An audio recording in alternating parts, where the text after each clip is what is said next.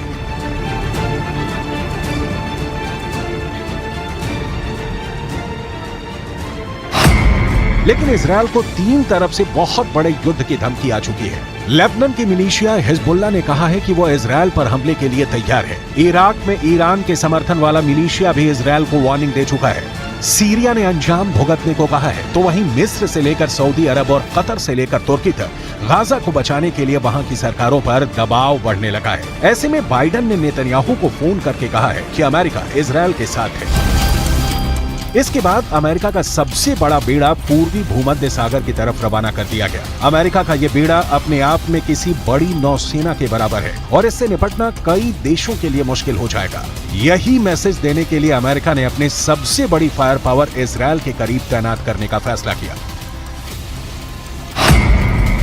Ford class के career के साथ इस बेड़े की ताकत बहुत जबरदस्त है। इसमें यूएस नेवी का aircraft carrier USS Gerald Ford है, जिसमें तिकोन देरेगा क्लास का मिसाइल क्रूजर है। इसमें आर्लेक बर्ग क्लास के 4 मिसाइल डिस्ट्रॉयर हैं। ऐसे बेड़े के साथ रसद के लिए सप्लाई शिप भी रहते हैं। साथ में पानी के अंदर दुश्मन को रोकने के लिए एक परमाणु पनडुब्बी भी रहती है।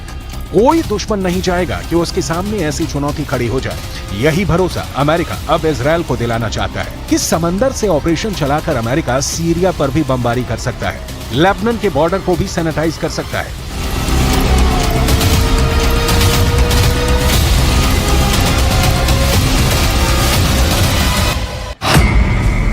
इस वक्त ये कैरियर इजरायल के गाजा के पश्चिम में भूमध्य सागर में तैनात रहेगा और वहीं से ऑपरेशन चलाएगा। उसकी रेंज में लेबनान भी होगा, सीरिया भी होगा, तुर्की भी होगा और मिस्र के आसपास का इलाका भी होगा। यहीं से ये इजरायल के एयर स्पेस को सुरक्षित रखेगा और हमला भी कर सकता है। ये सब ऑपरेशन अमेरिका के फोर्ड क्लास का कैरियर और उसके बेड़े में मौजूद बड़े बड़े डिस्ट्रॉयर पूरा कर सकते हैं। ऐसा अमेरिका पहले इराक में कर चुका है, उसने अफगानिस्तान में करके दिखाया है और ईरान को भी वो लगातार धमकी देता रहा है। इजरायल के लिए भी जेराल्ड फोर्ड कैरियर को भेजना एक बड़ा युद्ध छेड़ सकता है।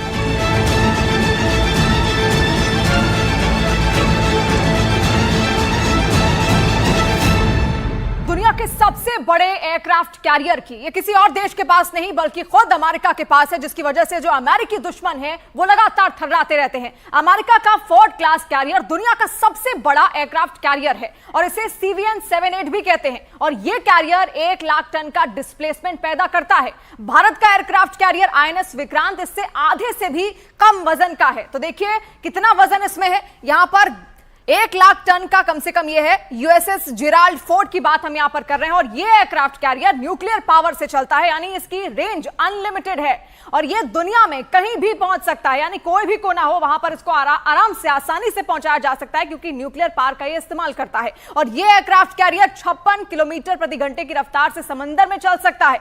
ये एक कैरियर की बहुत अच्छी रफ्तार कही जाएगी, बहुत बढ़िया रफ्तार मानी जाएगी, यानी कहीं पर भी ये 56 किलोमीटर प्रति घंटे की रफ्तार से आसानी से पहुंच सकता है। और इस कैरियर पर करीब 3000 नौसैनिक तैनात किए जा सकते हैं, यानी कि दुश्मनों के लिए भी ये एक बड़ा टारगेट बन सकता है। और इसकी अगर आगे की बात की जाए, जो टेक्नोलॉजी का इस्तेमाल इसमें किया जा रहा है, इस एयरक्राफ्ट कैरियर पर 90 विमान और हेलीकॉप्टर तैनात यहां पर किए जा सकते हैं, यानी कि जो सैनिक है उनको तो यहां पर तैनात किया ही जा सकता है। इसके अलावा 90 विमान और इसके अंदर हेलीकॉप्टर भी तैनात किए जा सकते हैं और इनमें 75 तो सिर्फ लड़ाकू विमान है।